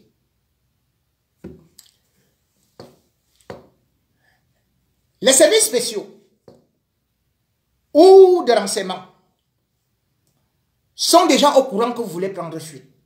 Je dois vous le dire. Puisque moi, je suis au courant.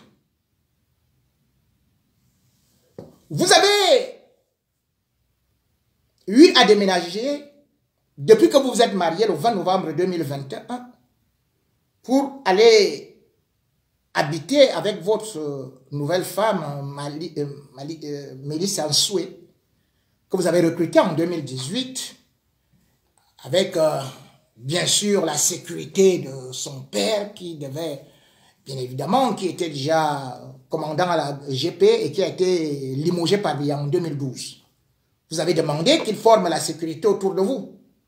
Mais malgré toute cette sécurité-là, je suis au courant de tout ce qui vous arrive, puisque vous avez d'ailleurs eu à choquer avec votre propre beau-père, puisque c'est lui qui s'occupe de votre sécurité depuis que vous avez eu à casser avec le délégué général à la Sûreté nationale, que vous avez accusé d'avoir pris de l'argent au niveau de la Guinée équatoriale et vous avez chargé vos journalistes à venir le saccager à l'antenne. Donc, votre beau-père s'occupe de votre sécurité, mais vous êtes en insécurité. C'est vous-même qui l'avez dit. Et vous lui avez répété cela. Vous n'êtes plus convaincu que les agents, les gardiens de prison que votre ami Laurent Esso vous a donné sont de bons agents. Effectivement, ils ne sont pas de bons agents. Ça, je peux vous le confirmer. Mais je peux dire que tout ce que vous êtes en train de faire, c'est-à-dire que vous voulez prendre la route pour le Nigeria, votre itinéraire est tracé. Vous voulez passer par Ngom, c'est-à-dire que avant Garoua. C'est une petite ville qui est avant Garoua. Suivez-moi. Hein? Puis vous allez passer par Beka. Ah. Beka, c'est juste avant Garoua. Oui, oui, je crois. Et puis, vous allez prendre la route comment est-ce qu'on appelle ça? Gorine. Gorine, c'est pour sortir du Cameroun, aller au Nigeria. C'est la première ville. Et puis, après cela, la deuxième grande ville, dans l'état de Yola, c'est Dimeta. C'est là où vous avez programmé que tout votre argent doit partir. Vous avez donc recruté 2 filles. Les 2 filles ont beaucoup travaillé avec vous. Une s'appelle Samata Badjan. Salamit ou Badjan. Et l'autre, bien évidemment, c'est celle qui est originaire de Maroua, que je vais vous présenter. Vous allez au moins vous rappeler d'elle. Je vais vous montrer quelques petits trucs qui vont vous rafraîchir un peu la mémoire. Hein.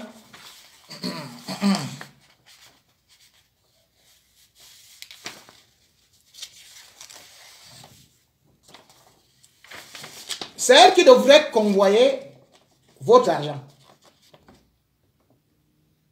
Parce qu'il faut que l'argent sorte du pays. Vous la connaissez, non? C'est elle qui présentait l'émission avec Major AC qui imite souvent Paul Biya. Vous l'avez connue, cette fille, à Vision 4. Elle est Peul, de Maroua. Et elle a été recrutée par vous. Elle habite Yaoundé. Hein? Elle a été recrutée par vous pour qu'elle joue en même temps le rôle de traductrice auprès de vos marabouts, voilà, maliens, nigériens, guinéens. La voici. Donc sa photo que j'ai là, elle est déjà au niveau des frontières. Parce que vous avez cru que vous allez jongler, que vous n'allez pas passer par la République centrafricaine, où votre télévision a été d'abord interdite d'émettre le 11 mars, et finalement, elle a été autorisée encore à émettre le 14. Parce que vous savez pourquoi est-ce que votre télévision a été interdite en République centrafricaine?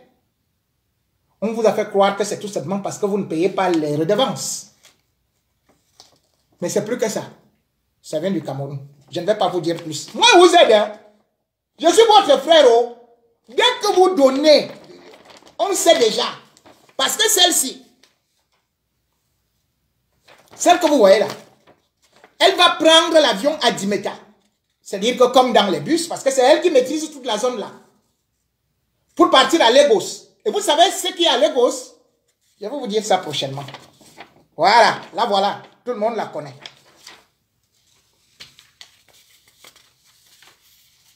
Voilà Badjan.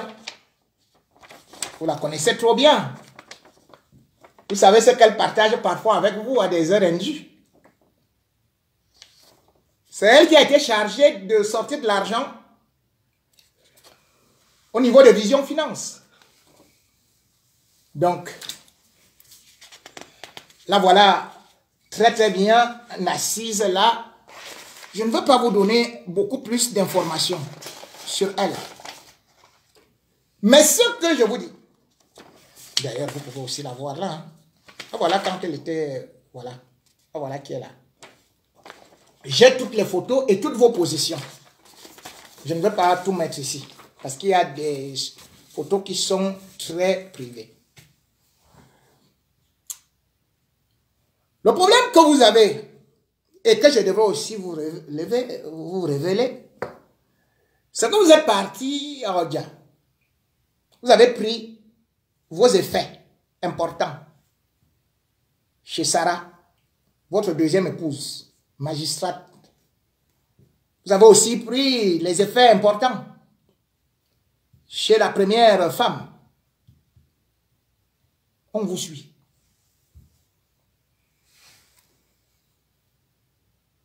Et ce que vous ne savez pas, c'est que votre première femme qui ne parlait pas avec Sarah, elles sont devenues unies.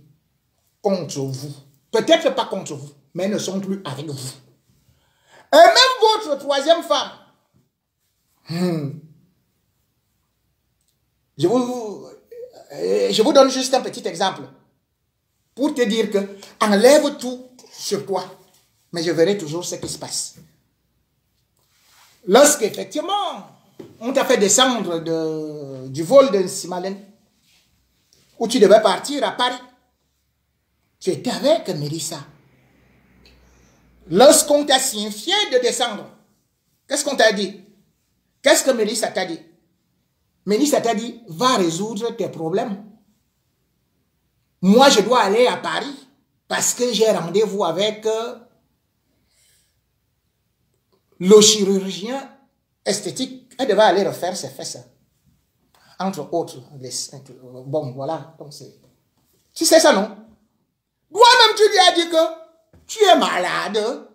Descends ici. Hein? Tu vas faire quoi? Descends. Oui, tout ça, on a su. Elle voulait dire t'abandonner. Elle voulait dire t'abandonner. Sache que c'est pas moi ton ennemi. Moi, je te donne seulement les informations. Est-ce que j'étais là-bas? Mais tu sais que c'est ça qui s'est passé. Moi, je savais qu'on va te prendre. Mais pourquoi Laurent Esso ne t'a pas informé que tu devrais être pris? Parce que lui-même, aujourd'hui, il est aussi dans une posture très délicate. Oui, le régime Biya aujourd'hui, après t'avoir utilisé, est aussi en train de se régler les comptes derrière toi. Et d'ailleurs, je peux te dire que tu devais avoir 11 milliards pour Télé-Sud. Il n'y aura pas un centime. Parce que la ligne 65, la ligne 94, où tu prenais de l'argent avec ton ami, lui Paul Motazé, c'est bloqué. Aux finances. Au ministère de l'économie, c'est bloqué. Il n'y aura rien.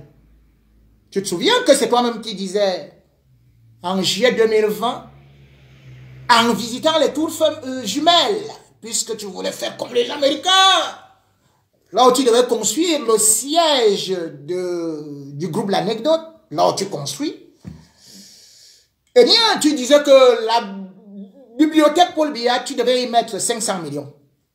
Il n'en veut pas. Il n'en veut pas. Puisqu'il a ordonné, ils ont ordonné, les mêmes gens qui marchent avec toi, une enquête contre toi. Et ils ne sont plus passés par le ministre de la Justice, dont on sait qu'il est ton parent. Parce que tu sais très bien qu'avec Atangandji, depuis le problème de la Campost et de tous les autres détournements, on devait te prendre et que tu as été entendu. Mais ce n'est allé nulle part parce qu'en même temps, il y avait ton parent, il y avait aussi Sarah Itambi, ton épouse, qui a été élevée et qui suivait toutes tes affaires. Mais aujourd'hui, elle t'a lâché.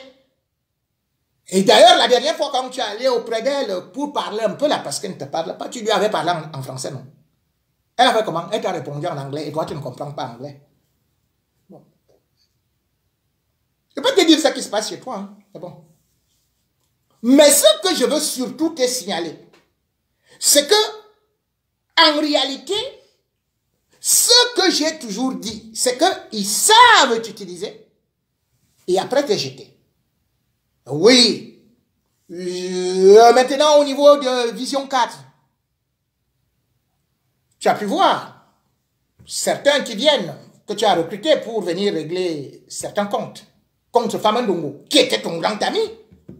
Aujourd'hui, tu invites le professeur Baebek venir dire que Famandongo était un analphabète. Tout ça, tu continues dans des querelles qui vont te dépasser. Ton ami, notre frère là, qui a un faux matin. Tu as vu le travail qu'il fait maintenant? Pourtant, c'est toi qui sponsorisais. Maintenant, il insulte qui dans son journal? Alors que c'est toi qui finançais tout. Il insulte Motazé, qui est ton ami, qui est ton financier. Tu sais qui lui a demandé de faire ce travail? La nuit des longs couteaux a commencé. C'est la réalité. Et toi, tu n'es que un petit agneau qui serait égorgé. Mais comme tu ne peux pas comprendre, tu crois que tu es trop puissant, il faut venir dire, il faut dire que tu vas arracher les ongles à J pour Remingono. Tu connais combien de fois on m'a brimé dans les commissariats, dans les gendarmeries? Ça fait que je tourne ma langue. Tu es mon frère, est-ce que je ne t'envie pas? J'aurais souhaité que tu réussisses. Ah, tu aurais construit des belles routes chez moi, surtout que ta télévision avait montré des cabanes que moi je ne connais pas là, avec des tantes que je ne connais pas, ni les oncles que je ne connais pas, que j'étais vraiment en pleine brousse. Mais toi, en tant que milliardaire, tu nous aurais déjà construit des autoroutes, tu nous aurais déjà construit des châteaux d'eau et tout ça. Mais bon, tu n'as pas voulu le faire, ou plutôt tu as voulu beaucoup t'exhiber en montrant et oubliant que cet argent que tu prenais, et même ceux qui, à la présidence de la République, te soutenaient, encore qu'il y a déjà une autre injonction là-bas, que tu ne peux même pas assister à une manifestation officielle. Ça, c'est...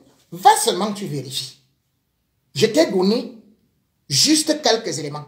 Et tu vas voir, par exemple, que ces femmes que j'ai citées là, que toi-même tu connais, tu sais très bien comment est-ce que tu les as invitées pour qu'elles puissent pouvoir t'aider. Mais ne vont pas t'aider. On va les arrêter, on va vous arrêter. Mais c'est comme ça que l'autre, ton ami, Atanakuna, on est au courant que tu l'entretiens en prison. C'est comme ça qu'il était tombé, non? Lui aussi, il a cru qu'il allait passer par le Nigeria. C'est même quelle histoire, ça? Tu es quelle qualité de gibier? Tu as vu qu'on a attrapé le rat palmiste ici. Et toi, la souris, tu repars aussi sur le même piège. Yeah! Mon frère, oh. Bon, enfin... En tout cas, j'espère que ce que tu as fait pourra servir de leçon à d'autres à comprendre que l'argent des fonds publics, et ce n'est pas toi seul qui sera coincé, il y aura beaucoup d'autres. Tu sais? Même lui, Paul Moutaze, que tu vois là, danser, tout là, qui dit qu'il sera président là, c'est fort sur lui. Il faut que je te donne son dossier. Même à Tangani, qui sort les yeux là, contre Kamto, c'est fort sur lui. Je te dis, tout est encerclé. Même si le vieux là, que vous voyez qu'il est fatigué là, qu'il ne contrôle plus rien, la seule chose, que parfois quand il se lève comme ça là, il connaît ton nom. Il connaît les gens qui peuvent encore lui servir de gibier pour montrer au peuple, pour sacrifier. Oui, les temps sont graves. Et tous ceux qui, depuis longtemps, n'ont pas compris cela, comprendront que aussi vrai Atambabara est tombé, aussi vrai Marafa est tombé, aussi vrai Mendoza est tombé, aussi vrai plusieurs DG sont tombés, y compris les Siam Siewe, aussi vrai Jean-Pierre Amogubelinga est en train de tomber. Et aujourd'hui, je n'aimerais pas m'attarder beaucoup sur certains dossiers, mais je vais juste rappeler certaines choses qui se sont passées ici dans la diaspora et où j'ai vu des gens vouloir jouer aux avocats. Je reviens donc sur le dossier qui a animé la diaspora et anime actuellement pratiquement l'Afrique, à savoir le cas Steve Fa. J'ai pris la parole après avoir enquêté. me basant sur des éléments concrets, parce que je fais ce métier depuis fort longtemps. Je ne peux pas venir comme ça balancer des informations si je n'ai pas de certitude. Je continue à vous dire que Steve Fa, son agression, il sait ce qu'il a fait. Je continue à vous dire, je le soutiens et je vais le démontrer que Steve Fa est un pion dangereux et qu'il est venu en mission d'infiltration au niveau de la diaspora. Beaucoup ont fait des directs pour démontrer qu'ils avaient agressé Steve Fa. Ils se sont tapés la poitrine. Sauf qu'une fois de plus, je vais commencer par là. Admettons qu'ils ont donc agressé Steve Fa. C'est les mêmes gens qui, je le répète, disent qu'ils sont les fervents supporters de Kamto. Or, Kamto a dit changement dans la paix. Maurice Kamto a d'ailleurs fait un communiqué pour dire que non seulement il ne veut pas des agressions physiques, mais qu'il voulait la courtoisie. On ne peut donc pas dire qu'on est le meilleur représentant de Maurice Kamto jusqu'à porter des t-shirts. L'alternance, c'est Kamto. Et se vanter sur des réseaux sociaux, pas qu'on a boycotté un sardinard, comme ils peuvent le dire, mais qu'on l'a tabassé, qu'on l'a roulé par terre. Cela veut dire que tout simplement, on met Maurice Kamto en difficulté. D'autant plus que dans la vidéo, des gens revendiquent cela en citant des noms de ceux-là qui pourtant disent qu'ils partagent l'idéologie et sont à fond derrière Maurice Kamto et sont souvent au-devant des manifestations avec le nom de Maurice Kamto.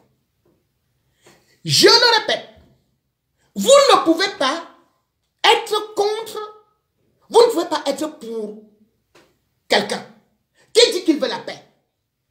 Pour quelqu'un qui dit qu'il condamne toute violence.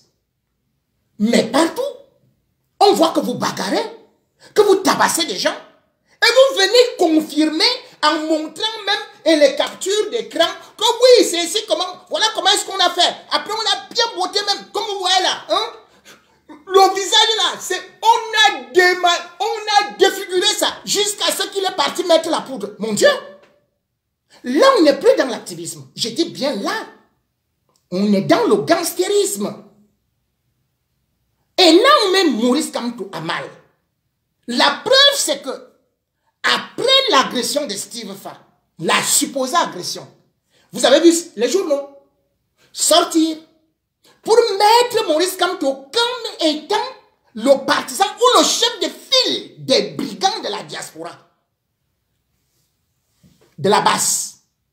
Puisque vous avez revendiqué cela, alors que Maurice Kamto est contre les agressions. Alors, vous roulez pour qui? C'est la question que je ne fais que poser en voulant démontrer qu'on a tapé sur Steve Fa. Vous le savez, nous sommes dans des états de droit. En Belgique, en France. Lorsque vous aurez été condamné à gauche ou à droite, est-ce que cela rendra service à Maurice Kamto que vous utilisez dans vos profils, sur vos t-shirts, dans toutes les manifestations? Expliquez-moi votre orientation. C'est ça mon problème. Je ne suis pas contre le boycott de Steve Fa, puisque c'est un dangereux personnage. Steve Fa, c'est un brigand. Mais sauf qu'en même temps, je suis quand même consterné qu'il soit le représentant de Louis-Paul Montazé, qu'il soit le représentant de qui là, de l'homme à la banque ou quoi là. Mais eux, ils n'ont jamais été Alors, ils viennent ici à Paris. Ils n'ont jamais été agressés. Même la dernière fois, quand ils étaient à Bruxelles, j'ai juste vu quelques pancartes. Je n'ai pas appris qu'on allait attraper un gang ou qui que ce soit. Maintenant, venons au fait. Ceux qui veulent me dire qu'ils ont tout programmé et que Steve Fa a été surpris, je vais juste poser quelques questions. Steve Fa, 24 heures après son agression, après avoir été trimballé par terre, était debout. J'espère que son corps est en acier au regard de la violence. J'espère que lorsqu'on a vu les vidéos avec le ketchup, ce n'était pas prémédité. On voit sur les murs, avant même l'agression de Steve Fa, qui a déjà le ketchup sur des murs. C'est bien. Pourquoi cette mise en scène? Et puis celui qui agresse quand même Steve Fa, il est assis devant lui.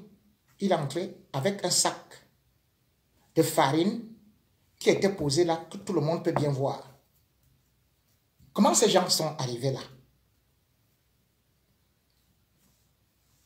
Mais cependant, ce qui est beaucoup plus intéressant, c'est que Steve Fa lui-même a fait une sortie, laquelle il commence par remercier le président Paul Biya. Je ne sais pas si c'est Paul Biya qui est venu sortir Steve Fa de là où il était. Et après, Steve Fa nous a expliqué, même Jésus n'a jamais fait ça, qu'il pardonnait à ses agresseurs. Et qu'il voulait même boire un café avec eux, partager un repas. Papa. Ils ne les connaissaient pas. Ils sont contre lui. Et subitement, Steve Fa veut partager un bon repas avec eux. C'est vrai que certains d'entre eux avaient déjà partagé le repas. Enfin, ou bien ceux qui sont des instigateurs, ou ceux qui revendiquent comme étant des commanditaires.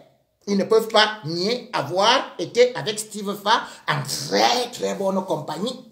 Et on ne sait pas à quel moment tout s'est gâté.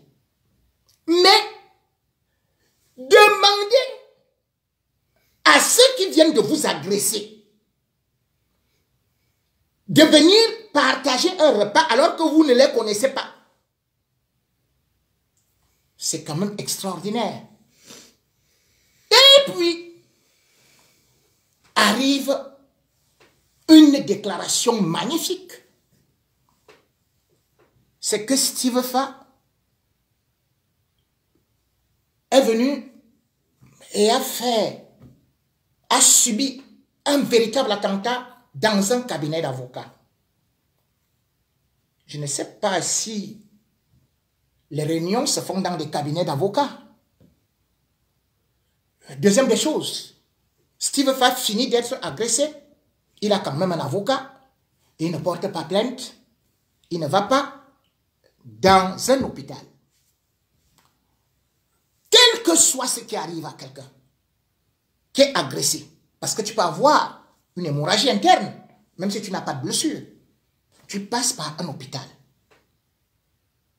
Il n'est pas passé par là. Donc pour lui, tout va bien. Très très bien. Alors que dès qu'il y a une agression, la police intervient immédiatement puisque vous appelez les forces de sécurité. Et au-delà de ça, même les pompiers ou alors le SAMU arrivent pour vous transporter. Et vous observez. Le lendemain, Steve Fa, lui, il est déjà en train de faire une belle vidéo.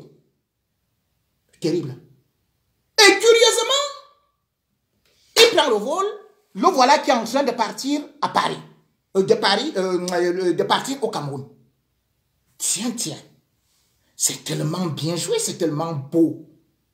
Mesdames et messieurs, expliquez-moi. Lorsque on voit l'attentat contre Steve Fa et tous les dégâts qu'il y a eu, dans cet endroit, qui va payer les dégâts? Qui va payer les dégâts? Vous êtes avec un avocat. Et il y a violation de domicile. Ou même violation dans un endroit public. Disons ça. C'était quand même le bureau d'un avocat. C'est un avocat. Certains ont dit que non, l'avocat ne peut pas porter plainte parce que lui-même il a porté une chaise. Mais attendez, vous arrivez chez moi, vous me tabassez, si je prends la chaise, je ne peux plus porter plainte. Hein? Donc ce n'est plus une façon de me défendre. Lorsqu'un bandit arrive chez moi, me tabasse et tout, si je prends une chaise pour jeter, en tant qu'avocat, j'essaie d'avance que quelqu'un n'a pas à s'introduire dans mon bureau et venir créer le désordre, venir mettre les ketchup, venir tabasser des gens. Mais attendez, expliquez-moi quel est cet avocat. Quel est cet avocat? Donc si quelqu'un vient ici chez moi, il m'agresse, je ne peux plus porter plainte parce que j'ai peur que j'avais porté la chaise, renversé la chaise. Tiens, tiens. C'est formidable. Mais ce qui est beaucoup plus grave, c'est que en Europe, et particulièrement au niveau de la Belgique, toute violence sur la place publique, ou bien un endroit public, donc là on organise que ce soit une manifestation, c'est un endroit public et tout le monde pouvait arriver et tout ça. Il n'y a pas d'arrangement à la miable. C'est-à-dire que c'est le ministère public qui vous poursuit. Et deuxième des choses, lorsqu'il y a des dégâts, il y a ce qui entre en considération qu'on appelle les assurances. Parce que le propriétaire de l'immeuble, non seulement il y a eu trouble de jouissance, mais au-delà de ça, il faut refaire les peintures, les endroits et tout. Pour que cela se fasse, les assurances demandent un procès verbal. Et ce procès verbal, c'est la police qui délivre cela. Pour qu'on soit remboursé, ou que les deux assurances, parce qu'en allant faire une réunion, il vous faut déjà une assurance, et au-delà de ça, les autres également ont besoin, dont les deux assurances vont s'entendre pour voir la quantité, la somme d'argent par rapport à un devis qui sera établi pour qu'on puisse faire des réflexions dans cet endroit-là. Je suis quand même surpris qu'on me dise que j'ai pardonné. Les assurances ont pardonné. Le propriétaire de l'immeuble a pardonné. Le ministère public a pardonné. Hey! Mais on est en train de m'apprendre des choses que je ne comprends plus. Absolument. Puisque lorsque vous portez plainte, ou bien vous faites une main courante dans un commissariat, immédiatement, ça se retrouve dans tous les autres commissariats. J'ai cherché, je n'ai pas trouvé. La preuve, c'est que Steve Fa est déjà au Cameroun. On t'agresse, tu annonces plutôt que tu dois aller être avec Makoso ou dans quoi là, et après tu te retrouves curieusement au Cameroun. Tu prends un vol, tu n'attends même pas qu'il y ait des enquêtes, qu'il y ait ceci, qu'il y ait cela. Mais Steve Fa a été contacté par ceux-là qu'on appelle les attachés militaires. Un attaché militaire de l'ambassade du Cameroun à Bruxelles. Il a bégayé. Il est incapable de parler de l'agression. Et pourquoi est-ce qu'il ne porte pas plainte? L'explication est juste simple. Parce que s'il porte plainte, pour que les assurances interviennent, la police doit faire une enquête pour déterminer les auteurs, les coupables. Parce qu'il y a des caméras de surveillance, que ce soit en route, que ce soit à cet endroit et à la sortie de l'immeuble.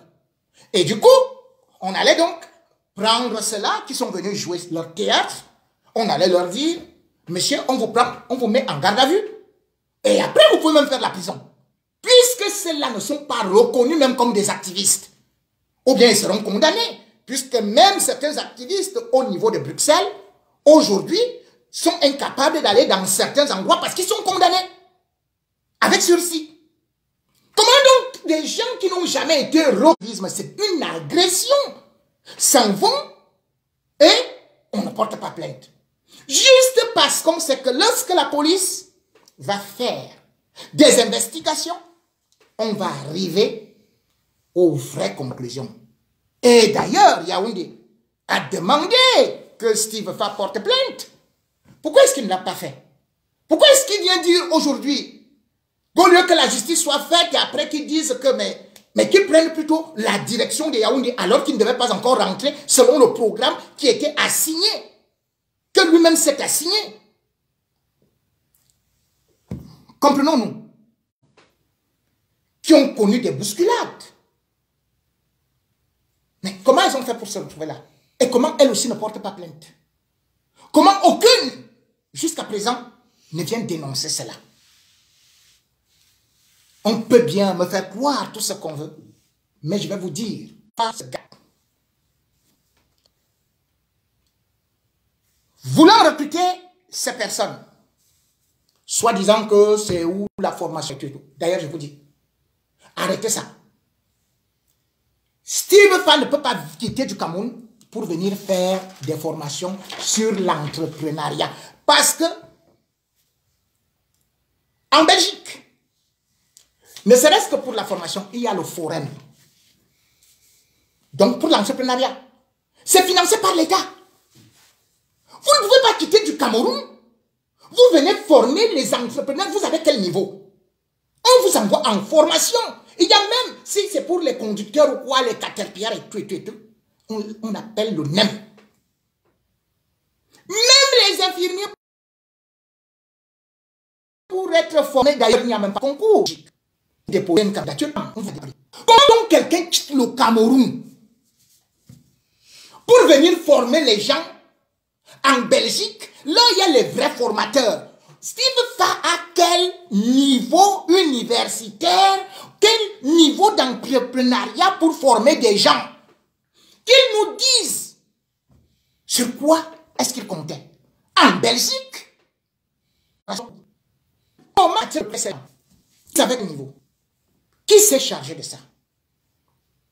Ce que Steve Fa ne vous dit pas, et que moi je vous dis, c'est que avant même son histoire d'agression, il y avait déjà des rumeurs lorsqu'il voulait recruter ses acteurs qu'on devait l'agresser. Une fille va donc trahir.